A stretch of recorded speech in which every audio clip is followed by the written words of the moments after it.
అందరికీ praise the lord. మన ప్రభువును రక్షకుడైన యేసుక్రీస్తు ప్రభు వారి ప్రశస్తమైన నామంలో మీ అందరికీ శుభములు తెలియజేస్తున్నాను. ఈ యొక్క ఉదయకాల సమయంలో హెబ్రోను క్యాలెండర్ వాగ్దానము, ఈ దిన వాగ్దానము ఇర్మియా గ్రంథం 29వ అధ్యాయము 11వ వచనం. ఇర్మియా గ్రంథం 29:11.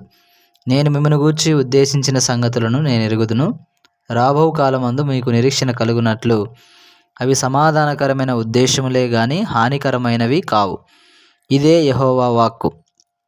ఈ మాటలు మనము చూసినట్లయితే ఇర్మియాకు దేవుడు ప్రత్యక్షమై చెప్తున్నటువంటి మాటలుగా చూస్తూ ఉంటున్నాం. మరి బబులోను దేశంలో 70 సంవత్సరాలు ఇశ్రాయేల్ ప్రజలు బానిసత్వంలో ఉండవలసినటువంటి పరిస్థితి. అయితే మరి బబులోనుకు వెళ్ళటానికి కొంతమంది నిరాకరిస్తూ వచ్చినట్లుగా దేవుని వాక్యంలో మనము చూస్తున్నాం. వారిని ఉద్దేశించి ప్రభు చెప్తున్న మాటలు ఏంటంటే, నేను మిమ్మల్ని గూర్చి ఉద్దేశించిన సంగతులను నేను ఎరుగుదును, రాబో కాలమందు మీకు నిరీక్షణ కలుగునట్లు అవి సమాధానకరమైన ఉద్దేశములే కానీ హానికరమైనవి కావు. కాబట్టి దేవుడు మన జీవితంలో ఎప్పుడూ హాని చేసే దేవుడు కాదు. ఆయన సమాధానమునకు కర్త అయినటువంటి దేవుడు. కాబట్టి ఆయన మన నిరీక్షణకు ఆధారమైనటువంటి దేవుడు. కాబట్టి ఆయన ఎల్లప్పుడూ సమాధానకరమైనటువంటి ఉద్దేశములే మన ఎడల కలిగినటువంటి దేవుడు. ప్రస్తుతము ఇశ్రాయేల్ ప్రజలు బబులోను దేశానికి వెళ్ళటానికి వారికి ఇబ్బందిగా ఉన్నప్పటికీ కూడా దేవుడు వారి ఎడల ఒక ఉద్దేశం కలిగి ఉన్నాడు. అందునిమిత్తమై మరి ఈ యొక్క బబులోను ద్వారా దేవుడు ఇశ్రాయేల్ ప్రజలకు ఎన్నో విషయాలు నేర్పించాలని ప్రభు ఆశపడుతూ వస్తున్నాడు.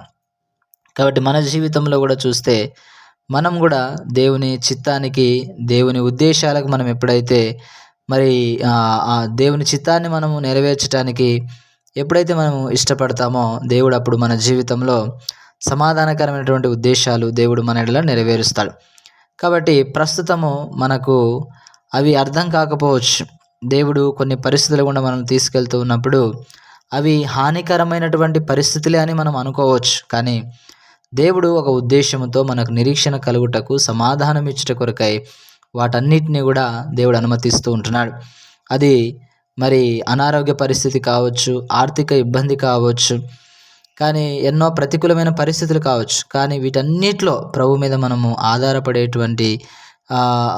ఆధారపడేటట్లుగా ప్రభు చేయాలని ఇష్టపడుతున్నాడు. రోమా 8:28 మనం ఎరుగుదము, దేవుని ప్రేమించు వారికి ఆయన సంకల్పం చొప్పున పిలువబడిన వారికి మేలు కలుగుటకై సమస్తమును సమకూడి జరుగుతున్నవని. కాబట్టి దేవుడు మేలు కలుగుటకే, సమాధానం కలుగుటకే కొన్ని పరిస్థితులు మన జీవితాల్లో అనుమతిస్తూ ఉంటాడు. అయితే వాటన్నిటిలో కూడా మనము ప్రభువును స్తుతించి ఆరాధించి ఘనపరిచినట్లయితే దేవుడు ఇంకా మన స్థితిని మెరుగైన రీతిలోకి దేవుడు తీసుకోవాలని ఆశపడుతున్నాడు. కాబట్టి ఒకవేళ నీ జీవితంలో ప్రస్తుతము మరి ప్రతికూలమైన పరిస్థితులు ఉండొచ్చు. అయితే దేవుని చిత్తానికి మనం ఒప్పుకున్నట్లయితే, దేవుని చిత్తాన్ని మనం జరిగిస్తే దేవుడు అది సమాధానకరమైన పరిస్థితి మనకు అనుగ్రహిస్తాడు.